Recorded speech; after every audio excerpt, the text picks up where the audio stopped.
Thank you for that really nice introduction. Yes, it's a real thank you honor to be here. Very much so. So I'm Carmen, this is John, and this is Chris. And as Courtney said, we are the US facilitators of the Ghana Think Tank project. We'd like to start off with kind of like a thought exercise to kind of get us into the idea of the project. So everyone find a partner. So now with your partner, tell your partner about somebody in your community who you feel sorry for. Somebody who maybe you think you are in a position to help.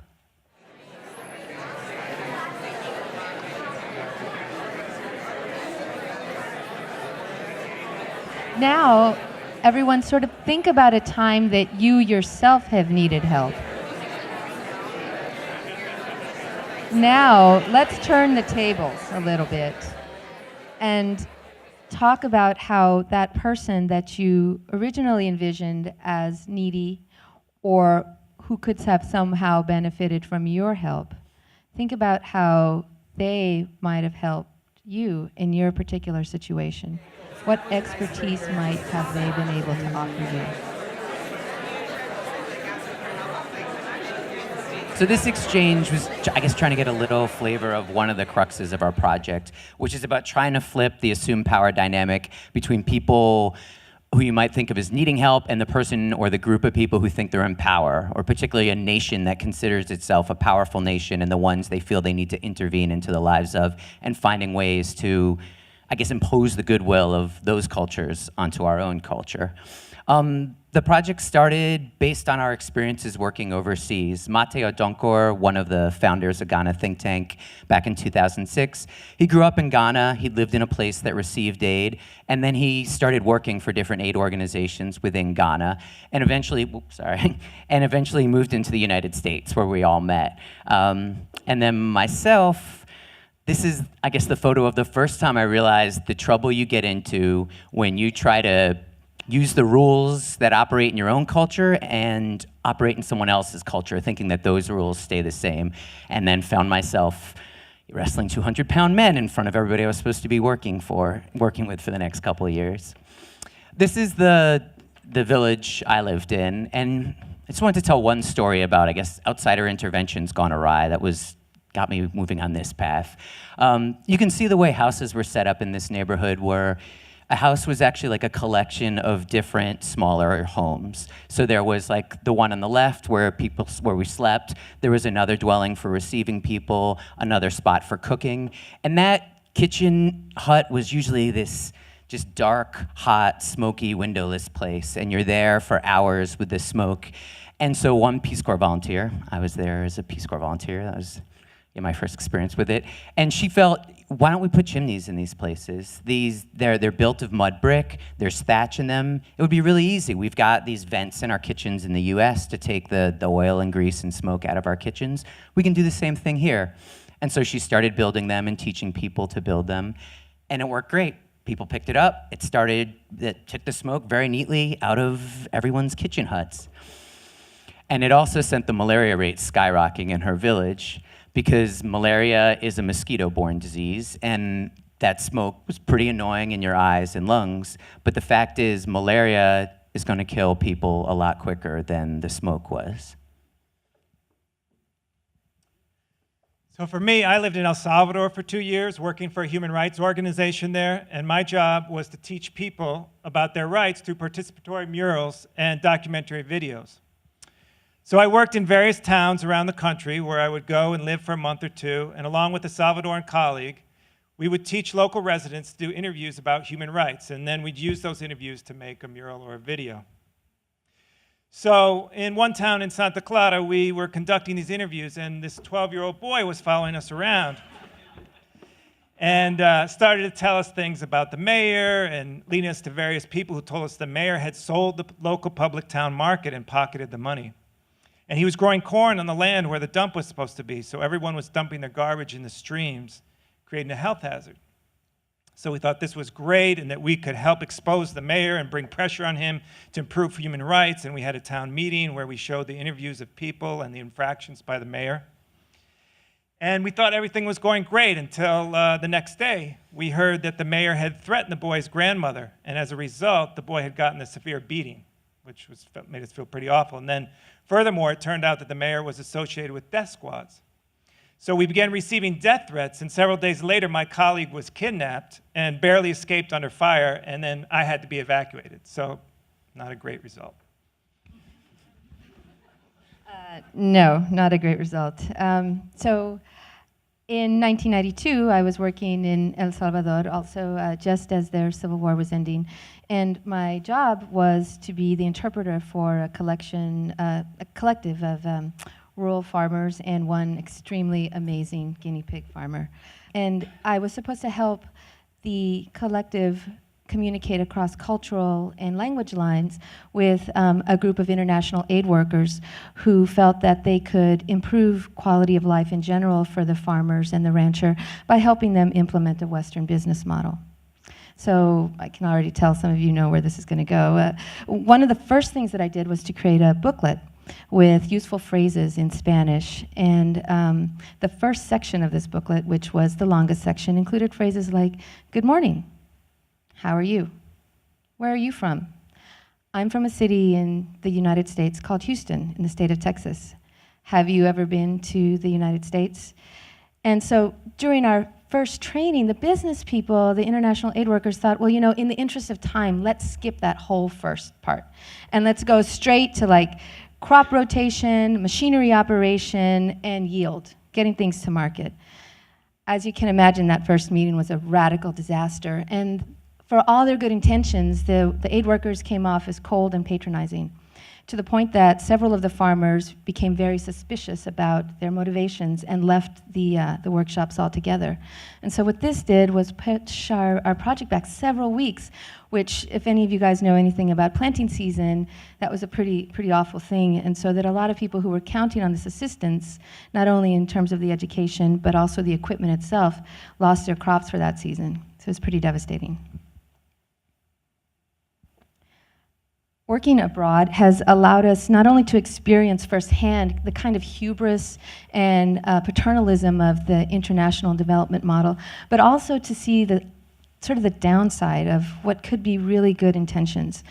And our project is an attempt to respond to this dynamic. So what we do is we ask groups in the so-called third world to analyze problems that we collected from people living in the so-called first world.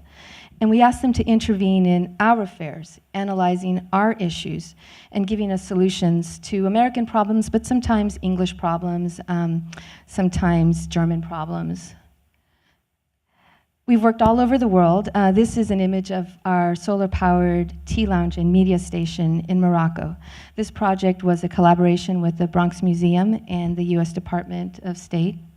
This is Westport, Connecticut. It's one of the wealthiest communities in the United States, once home to people like Martha Stewart and Paul Newman. This is our setup in Queens, New York.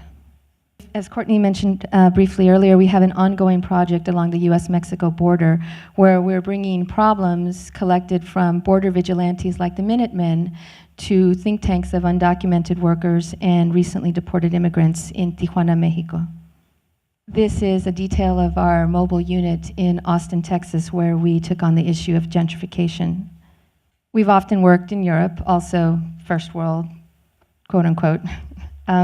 This is an installation at the entrance of the cinema at FACT, the Foundation for Art and Creative Technology in Liverpool, England.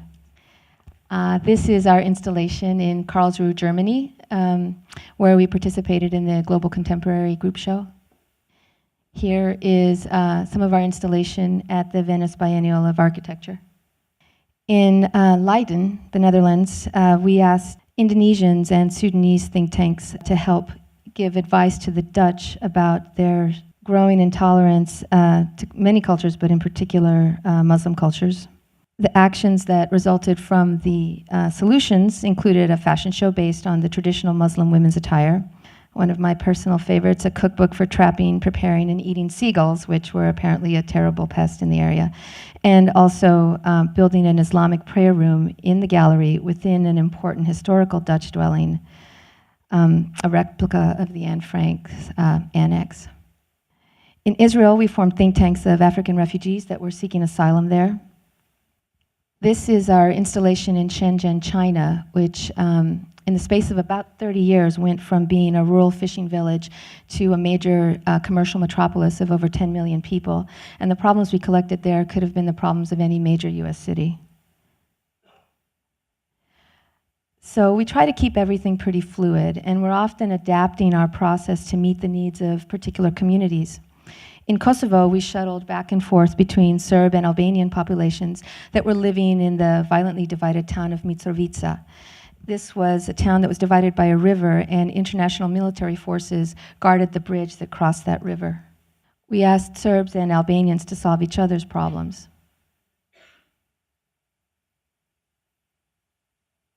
One of the things I really loved about this project, it's really dear to my heart, is that at some point we just got kicked out of the project. After 10 days of working through the Ghana think tank process, a group of Serbs and Albanians who hadn't crossed the bridge since 1999 came across to work with each other for this project and kind of said, we don't need you guys anymore. Shortly after violence erupted in the Middle East, after the YouTube video, The Innocence of Muslims, some of you guys might remember that, the US Department of State and the Bronx Museum selected us to work as cultural ambassadors in Morocco. And we brought with us problems that we had collected over various years and over several parts of the United States. We used this donkey cart, which is still a pretty common form of transportation in the area, to act as our media center and workstation, allowing us to travel to rural villages asking Moroccans for help with American problems. The US State Department admonished us, telling us that rural Moroccans wouldn't understand a lot of the problems that we were bringing to them. This was all done under the guise of protecting the Moroccans. And we were actually pretty heavily censored. So problems like police brutality were rejected, obesity in America, the overuse of PowerPoint presentations. Sorry, guys. Because they said, well, you know, they're not going to have any context for this kind of thing. They won't get it. But here in this small hamlet in the middle of an olive grove, a group of farmers who met weekly to talk about arts and literature, they discussed our project in really philosophical terms. And one young man quoted Sartre saying, I see. For Sartre, the other is hell, but for Ghana Think Tank, the other is the solution. And right there in that, that one moment, he got our project completely. And it was a really poignant reminder about why we do what we do. John? We wanted to go back first, though, before we get into too many details of these particular projects, and just give a quick overview of the basic process that we use. It goes something like this. We collect problems in the so-called developed world and send them to be solved by think tanks we established in places like Iran, or Cuba, Ghana, El Salvador, Palestine, or a group of incarcerated teenage girls in the US prison system. Now, we ask these groups to analyze our problems and then send us back their solutions. We then implement their solutions, whether they strike us as brilliant or impractical. During the course of the project, we've collected hundreds of problems. People seem to love talking about their problems. And we've received back almost as many solutions.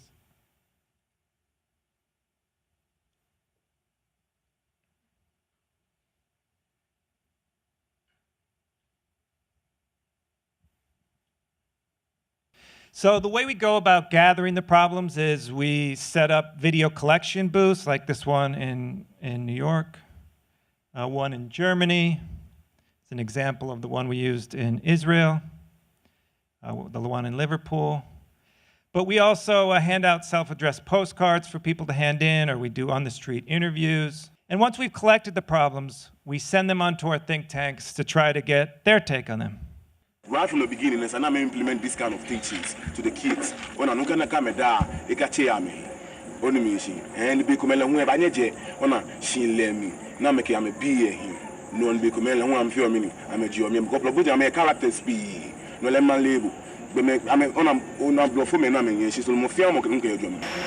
que una de las cosas que más admiro de Estados Unidos, de la cultura de Estados Unidos, que le apuesta muchísimo a la educación, a que sus hijos terminen la educación básica, se vayan a la universidad, porque siento que de una forma mantener el sistema de dominio a nivel mundial. Pero siento que le faltaría la otra parte, la parte humana, el valorar al resto de la gente que habita este mundo. Pues, y eso yo lo he visto con, por ejemplo, en los Estados Unidos con los afroamericanos, ellos sí respetan a sus viejos, ¿eh? ¿Sí? O sea, a su abuela y eso sí lo respetan. Y los latinos lo hacen, y los asiáticos lo hacen. Aquí en Westport el problema es que la mayoría son blancos. Y los blancos son a los que va dirigido, yo creo que esto, ¿no? If there is people who want revolution or not, or something related to the revolutions happening in those countries, don't you think so? Ако доведемо Вестпорт у некој затворено за средину ко Врање, речимо, и sad они не могу таму, нису добро дошли то. И шта да радимо да затворимо Вестпорт?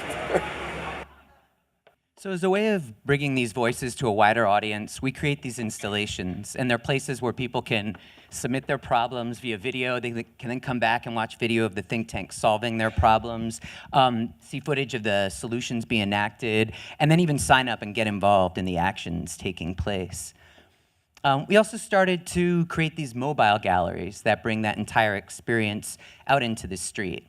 And what's great, this is the first one we made. It runs on a boat battery, and after it goes around, collects problems. Once we have those solutions, we can actually run power tools and have a place where people can watch the think tanks deliberating their problems, giving them solutions, and actually, power up and implement what the ideas were.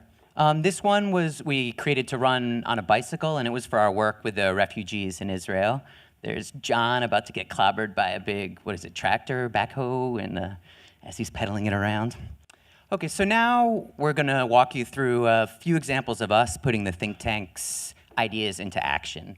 This is Westport, Connecticut. I think it's been mentioned once or twice already. That's one of the wealthiest communities in the United States. A ton of those hedge fund operators who helped us with the 2008 collapse live in houses like that over there.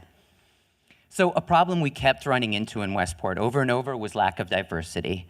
We are all white and wealthy, they complained.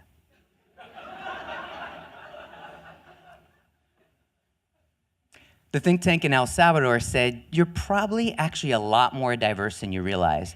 You're just not counting certain people. Who fixes your house? Who's tending your yard? Who's your cardiologist? I bet they don't look like you. So their solution was for us to hire immigrant day laborers to attend Westport social functions, which we did for $15 an hour cash, the same as their day laborer work. I absolutely love that solution. And I also love this one. So we were working in Wales, in the town of Penarth, and one of the problems that kept coming up was that the elderly were treated like a burden to society, that they were isolated in senior centers and just sort of forgotten. That's a giant, heartbreaking problem. But the Iranian think tank did not shy away from a solution. So they said to us, what the real problem is that the young people don't think that they have anything in common with the elderly. And so what you need to do is talk to the elderly people, ask them to tell you their funny, dirty stories, put them onto MP3 players, and then play them for young people. So we did. And we talked to people on the street. Chris and John went to a couple of bars in the afternoon, and we held dirty teas all over town. This guy was so naughty, I can't even tell you. Our final installation, I just love this solution, just seemed to magically collapse the generation gap. People could hear the stories on the players, and the other thing that it did was it gave us a completely different idea of Iranians. Here they are, clever, smart, and helping us solve our problems. Another project we've mentioned briefly, we're going to talk about in a little more detail, and it was this project in Israel, where we're invited to work in Israel with a group of Sudanese refugees who, in a, I guess you could call it, ironic twist, were being detained in an Israeli internment camp while seeking asylum from genocide in their own country. Of the nearly 5,000 African refugees who had entered Israel seeking asylum in the 5 years leading up to our project, all but 4 individuals, that's 0.07%, had been placed in a state of seemingly permanent limbo. They weren't permitted to work or rent in Tel Aviv, and they were often incarcerated in this open, quote unquote, desert prison. And when this prison was deemed unconstitutional and also in violation of the Geneva Accords themselves by Israel's Supreme Court, a constitutional amendment called the Infiltrator Law was passed. And this was pushed through and it permitted the refugees' continued internment. This shot here was an industrial spool in the desert by the prison where we were meeting with a think tank of refugees. We were actually kicked out from that area by a military patrol 5 minutes after that. When this picture was taken, we gave up on shade. So we formed a think tank to help solve the problems of Tel Aviv residents, many of whom believed that the Africans should be expelled. And here's a couple solutions they came up with. One was to create an all-women African and Israeli community watch. She looks good. She wears that well. In South Tel Aviv. This was the uniform that was designed for that project. Actually, we were able to work with the tailor who created the official Israeli military uniforms, and then worked with the Eritrean think tank picking the cloth and designing the emblem. It's actually, it's the official military patch, but with, part of it altered, as you can see. There was another solution, was a network of small urban gardens built as a kind of farming skill share between the African refugees and Israeli residents, because farming in a difficult environment was definitely both groups of people shared, and this was a way people could come together and the Israelis could learn from the African refugees. The African refugee think tanks was Sudanese and Eritrean people seeking asylum. They created these tours of South Tel Aviv that were led from a refugee's perspective, and also created a visual guide of cultural understandings between African refugees and Israeli residents. I'll walk us through a few. The middle column is the supposedly neutral version of it. To the right was the supposedly Israeli way of reading it, and to the left was the supposedly African, Sudanese and Eritrean refugee way of reading it. And this was put together with the different think tanks we were talking with about misunderstandings they often bumped into. So in the middle is a park. And there is a park called Levinsky Park in South Tel Aviv, which became a symbol of the refugee in Israel because it's where lots and lots of them were basically dumped by the government. And it was a playground for the Israeli families, but pretty quickly it became a home for lots and lots of refugees. And you'd see sleeping bags and blankets and pillows in the slides coming down. The middle one is talking about why they're entering the country. The popular myth in Israel was that they just wanted money. They were coming here as economic migrants to take advantage of Israel's economy. Whereas for the Sudanese and Eritrean asylum seekers, they were trying to escape death. They were trying to escape genocide. And the bottom one here talks about views of the military or of authority. That was something that kept coming up, this fear about safety, because so many of the refugees were men. A lot of women simply talked about, race is one part of it, obviously, but also gender, just that women are now such a minority. And so for some people, an increased police and military presence made them feel safer. And here was Israelis talking about the military as something pride that everybody served in, meant to protect their state. Whereas, for the Eritreans, when they were leaving, because for them, the military was basically a prison, they were forced to fight or beat. Obviously, seeing somebody with a helmet and a gun instilled a very, very, very different sense and wasn't security. And so as we do these projects, we always ask the think tanks and the different people involved to record their conversations. And here's a few clips of the different groups in Israel talking.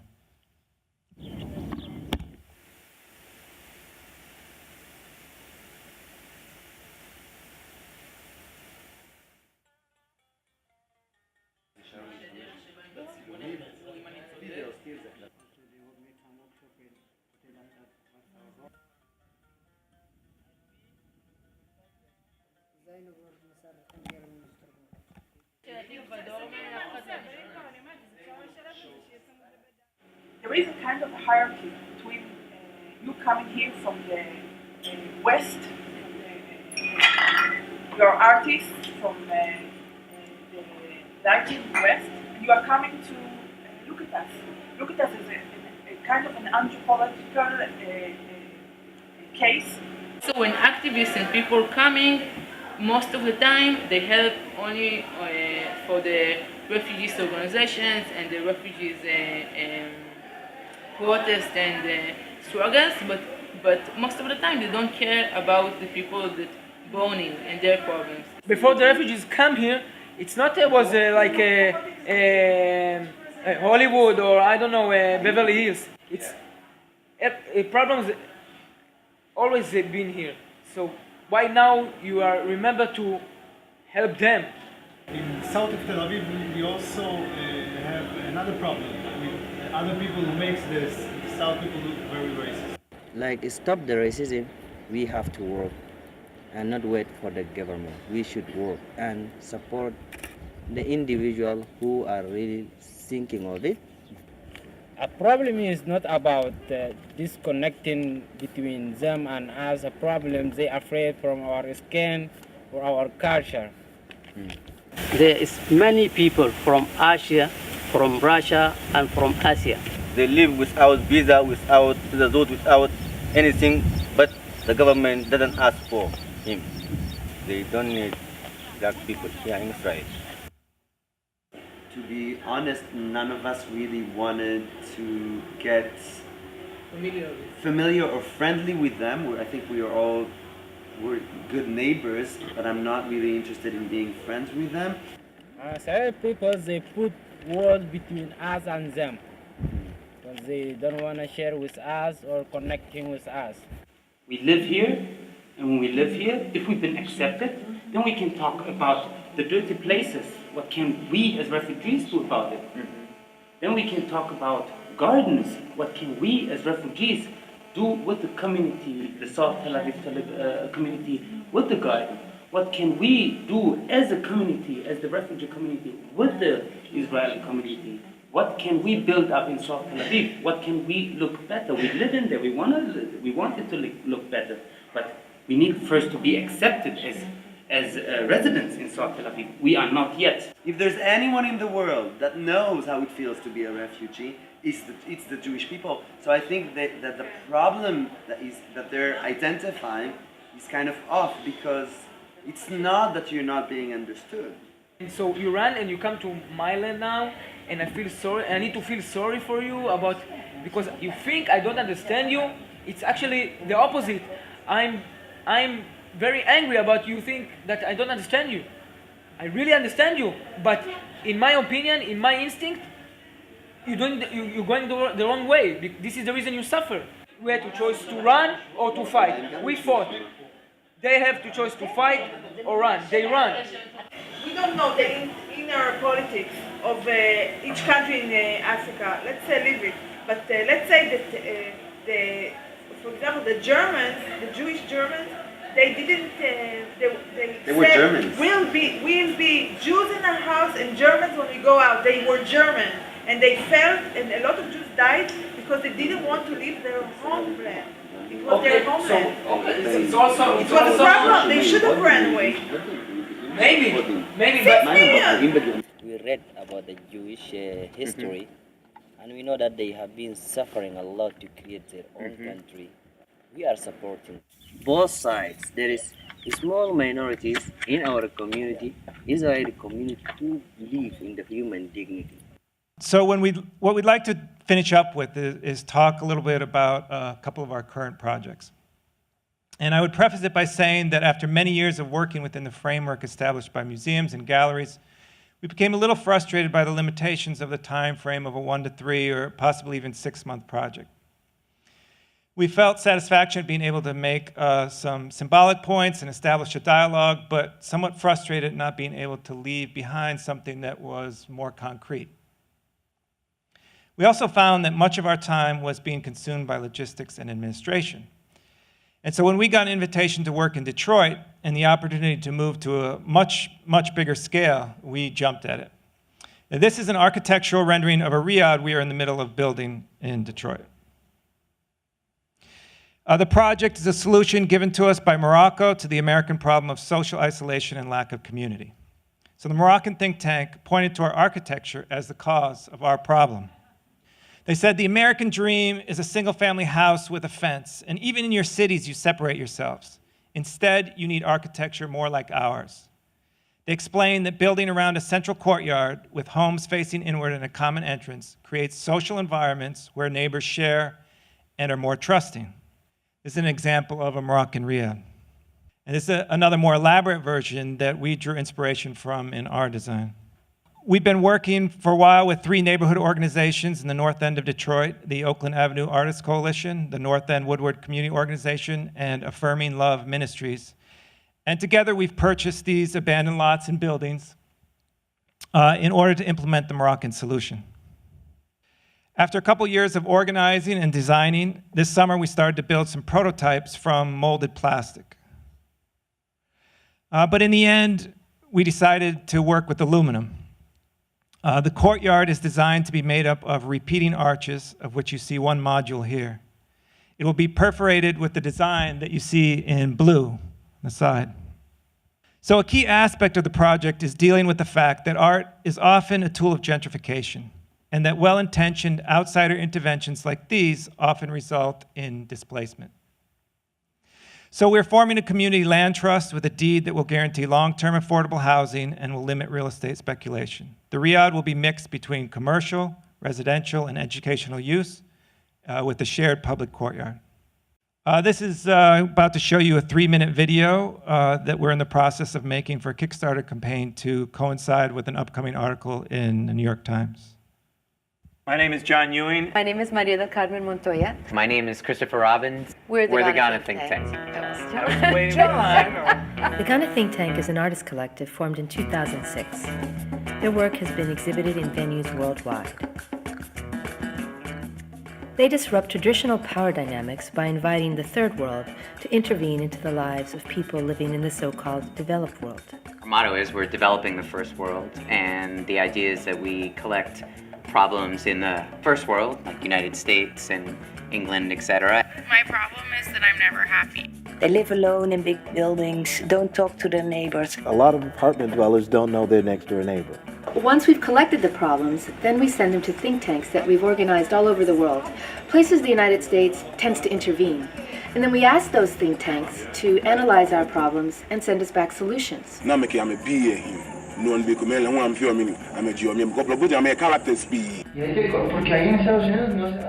of the think tanks commented on the American problem of social isolation and the effect it was having on our cities. The Moroccan think tank insisted the problem was architectural. They said to us, you need to stop this obsession with the single-family homes and each family separated one from the other. Instead, you need housing more like ours. That's communal housing around a common courtyard with a single entrance.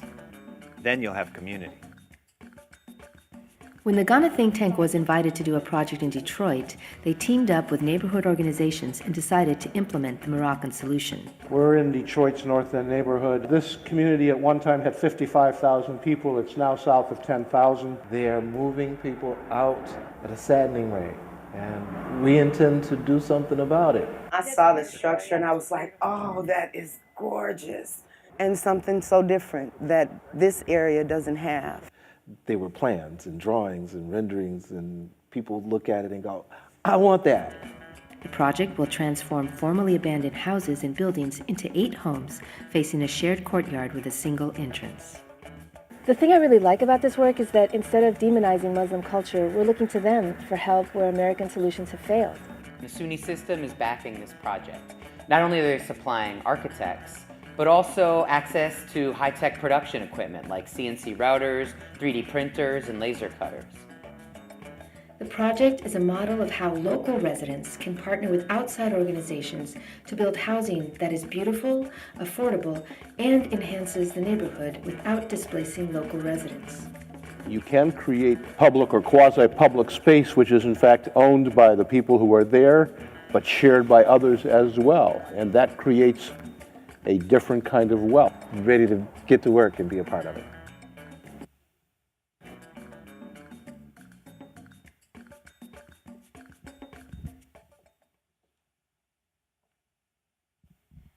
So we'd like to finish by talking a little bit about some of the issues and challenges that we've encountered Detroit is our largest project to date.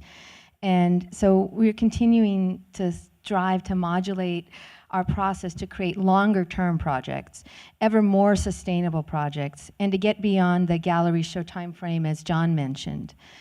To do this, we realized that we needed to externalize the Ghana think tank process. By the way, this is the rotunda at the Williams College Museum of Art, one of our partners I'm going to tell you about in a second, just in case you were wondering what on earth this is. And so we're thinking about turning the process into a tool, into something that others can implement, rather than something that we give to them as a finished art project. The challenge is that, you know, this kind of work takes a lot of partners.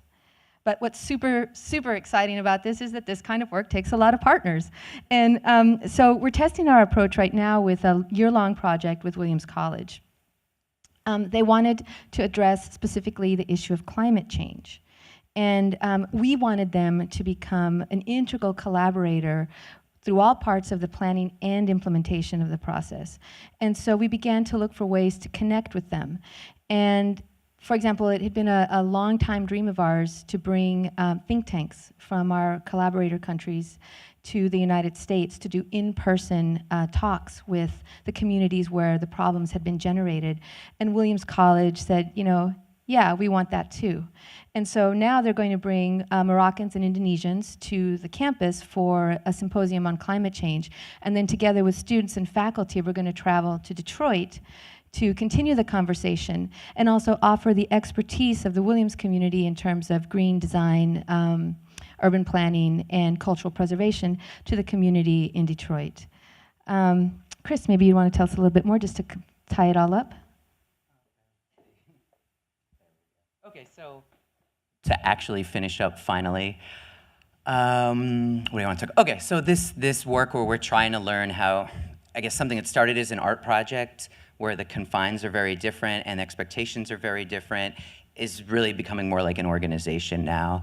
And with the Detroit project, I guess there's two really important ways that we're realizing this cycle or circle of Ghana Think Tank is closing. One is what Carmen was talking about, finally being able to bring the think tanks to the United States.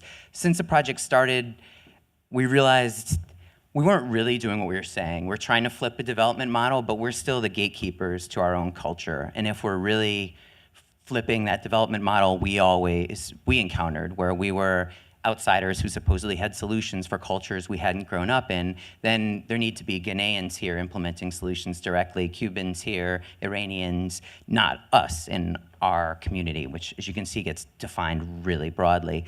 And it's just within art frameworks that we have access to has never been possible. And so one great thing about starting to plan, I guess, these longer term projects and starting to think more like an organization is we're finally able to start to have that happen and complete the circle that way. And the plan and hope is that one of the residences at the Detroit Riyadh project will be for different think tanks to live, engage in cross-cultural engagement, I just used that word in twice in one sentence, Dialogue. and implement their solutions directly.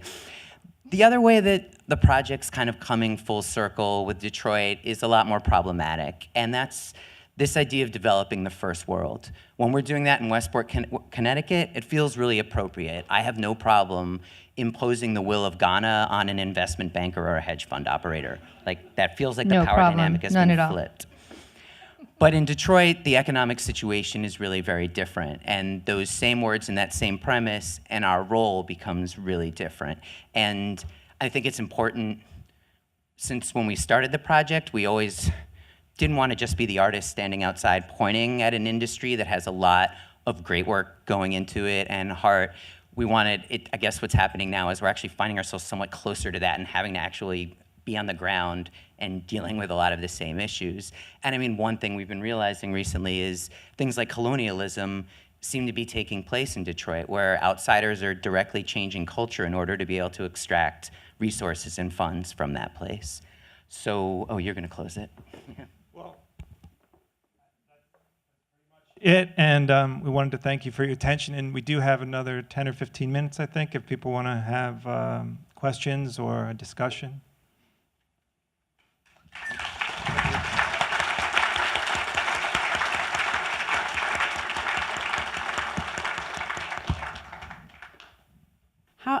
can you tell us a little bit about how you fund your projects? It's mostly been through art funding, just being commissioned. I mean, Westport Art Center invited us there, and so the neighborhood we focus on is Westport, and it's primarily been art organizations inviting, or art institutions inviting us. We've also applied for grants, like Creative Capital was really helpful for us, the funds, but also I think they're definitely the donor who helped us start to think bigger and realize we could change how we were working and kind of take more responsibility for a larger scale. With Williams did a lot of the fundraising themselves, and then they also, because it's a university institution, they had funds that were allotted to student projects and sort of curricular development. And then there's SUNY also, which is a similar model. Yeah, I think what we've found about universities recently is that they don't have to make a profit from it, and their agenda, like pick your agenda. There's so many different ones, so that allows our project, like, we don't know what the problems are gonna be, we don't know what the solutions are gonna be, and we pledge to implement them. There's not a ton of donors that feel comfortable with that.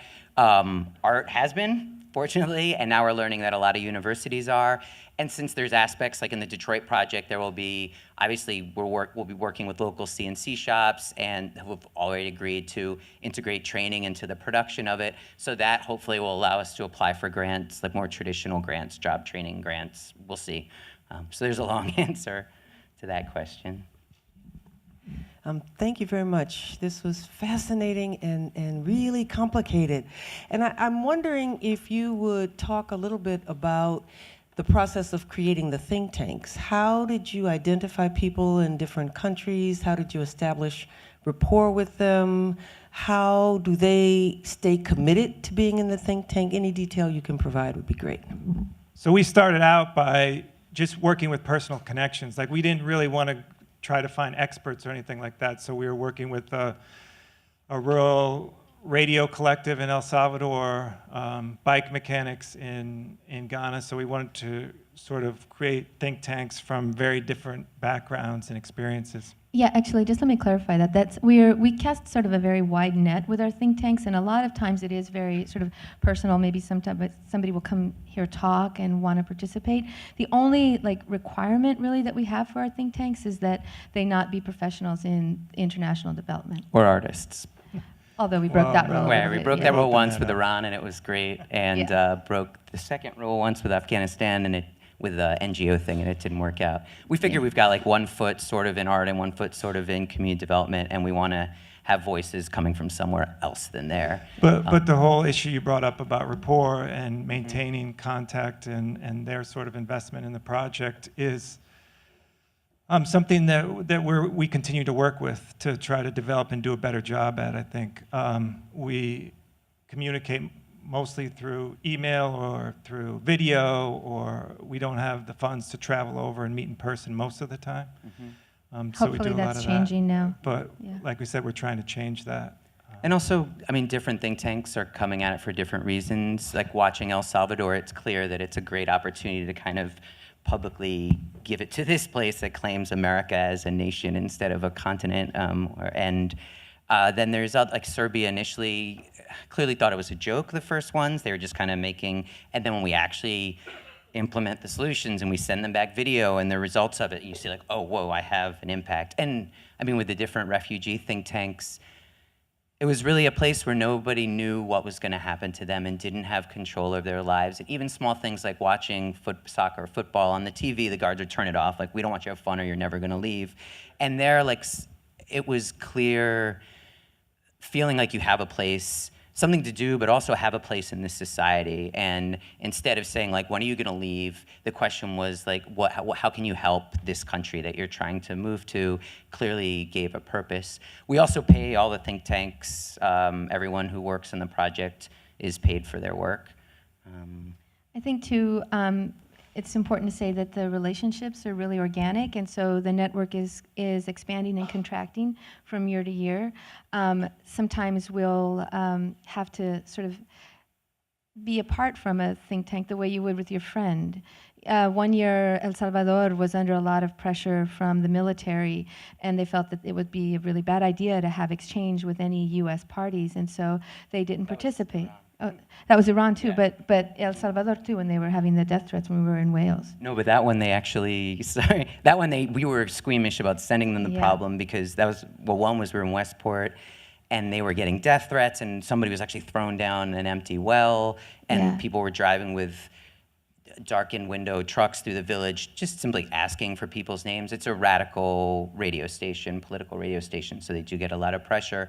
And I remember us feeling very squeamish about sending, first world problems during that time, but since one of our important tenets is we're never gonna play like a game of victim, we always are gonna look to someone as somebody who can help us. We sent it, and I remember watching the video, and this one I'm remembering was Westport. I remember they're looking at it and they're shaking their head, and they're like, oh, Westport has such serious problems.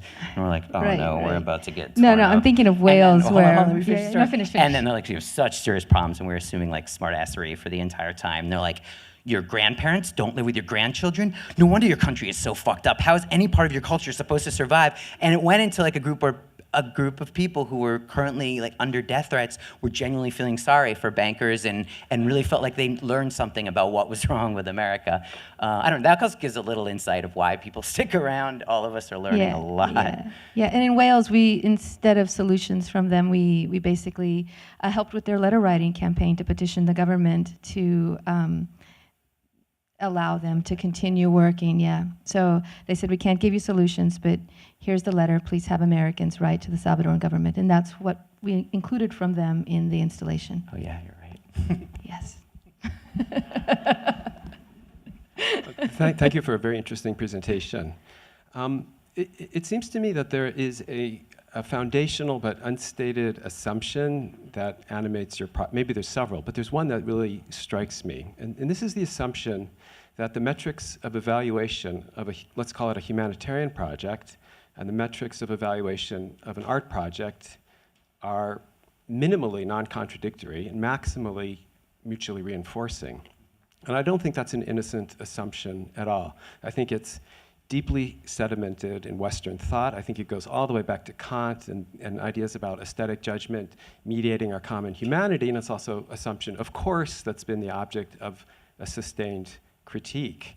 And so I think this bears upon your project in many ways. So first, I think, although that assumption of symmetry would suggest that your project would circulate equally well in the world of humanitarianism and NGOs and in the art world, it seems to me your project is much more legible in contexts like this. It circulates in the art world much more than it does in the humanitarian world, and I think there are real reasons for that. If I was going to turn this into a question, it would be, where do you see the humanitarian project and the art project becoming, let's say, either separate or incommensurable?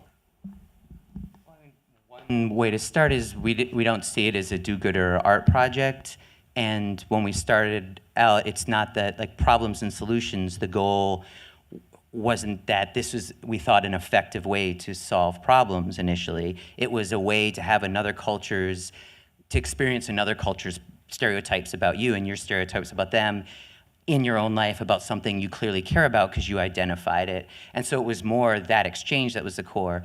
As it was going on, there were times like in Kosovo where like this unintended consequence of a group of people who hadn't crossed that bridge between them since the war ended in '99 came across, and we realized, whoa, this can have some impacts where it wasn't the purpose of that one. We never thought that would happen.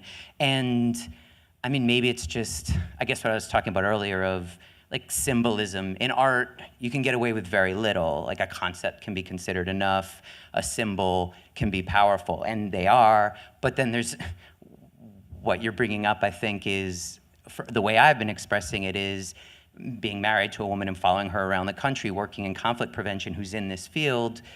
It's, I don't know, kind of like a glorified New Yorker cartoon where I can be sitting in the corner pointing at people. And so for me personally, where they start to collide was two things. One is in Detroit, where the model no longer really works and developing the first world feels more irksome, and we're not flipping power dynamics like we intended, and our role is becoming more like that, and the conversation has to encompass a lot of other things than it did when it's a gallery show that's a shorter term. And the other one, I guess, is just personal frustration, feeling that it's not enough to point. We have to see if this can also be a tool for other people. And there's been some fits and starts at that, and it hasn't succeeded yet, but we'll see. It does feel like some exercise in putting yourself in the shoes of being the helped could be useful for people working in another culture who are being looked up to, or given opportunities that you wouldn't get for people who grew up in that culture, but who know a lot less about it, even if they studied that culture for a long time in their life. So that's personally, I don't know, you probably have. I think if I'm hearing you correctly, understanding you correctly, you're referring to sort of this gray area that this project lives in between art and activism. And it is very definitively a gray area. And so the systems for evaluation kind of aren't as fluid at all as the work itself, as the conversations and the fruit of the project, often unexpected fruit of the project. For me personally, it's that I am trying very hard to grow the borders of what it means to be a practicing artist. And so I'm constantly pushing into those other fields, inviting myself, drawing from their knowledge and sharing it in an art context. It varies really from community to community how well that can take place. And there's a lot of critical dialogue about, work like Claire Bishop's work, right? Looking at the validity or the worth of art in these various contexts. So I don't think it's resolved, but I think it's something that artists working in this way just need to take on and say, this is art. Hi. Thank Hi, you Ken. for a fabulous presentation. It's very inspiring. I have a comment and a question. I don't see what you guys are doing as being so problematic in terms of social activism and art, and I feel it to be a post-Alfred Gellian anthropology network of people, and as an art practice and dematerializing a commercial fabrication as output, and then focusing more on the networks of people as work, and therefore it kind of helps inspire us to think outside of the box in terms of our practices and inflating what art might be, through social practice. But my question is, I'm just interested in you guys as individuals, and I understand that you all have parallel individual careers. And I'm interested in having worked as a collective in this way so closely for so many years. I wonder if, I want to know in what ways has working together in this project maybe influenced your private works? Well, I think in a lot of ways it's become our work. It's pretty much been, it started out as a separate project, and we all had our own projects, but it's sort of become all-consuming, and this pretty much is what we focus on. I mean, we have some other smaller projects, but this takes up most of our time. Yeah, if I get any individual opportunities, which become rarer and rarer these days, I started trying to think, how could this be a Ghana think tank thing? Because it could become really unfair if we're working really hard on a project and someone else has their own other thing and then drops in for the fun part and then is gone, and just trying to be fair with, I guess, labor and time and all of those sorts of things. I'd say we don't have individual practices, do we? I mean, we have ways to make money because Ghana Think Tank doesn't put rent on the table. I don't think you put rent on the table. Yeah, it's pretty all-consuming, but I still do some work with sound with musicians and composers, and I find that what now why people call me to work is because they're looking for a way to become more invested in society, and I can share sort of my experiences working in the collective with those makers, and it becomes sort of like all the work it's all the work, everything. The question she was asking was, how do we work together? Are we a sole partnership or proprietorship? What are our roles? Well, we're an LLC with a fiscal sponsor, and almost an umbrella policy. I just learned we need that one of those things too to be safe. That's like the, I guess, financial framework to, I guess, try to separate. Things often get scary and potentially litigationistic, if that's a word. And so that's kind of to try to protect our own personal selves and families from what trouble we might get into because of Ghana Think Tank. We all do live in different cities. I'm in Boston, Chris is in New York, and Carmen is in Washington, D.C., so we do have to sort of deal with that as well, communication and working collaboratively when we're in such distant places. Sort of something we've been kind of experimenting with is like having one of us be a lead on a particular project and sort of the point person. It's pretty hard to maintain. It can be pretty organic. Like, you know, if somebody is not feeling well, someone will answer an email. And we just sort of have a general email that goes to all of us. And we talk a lot, text a lot.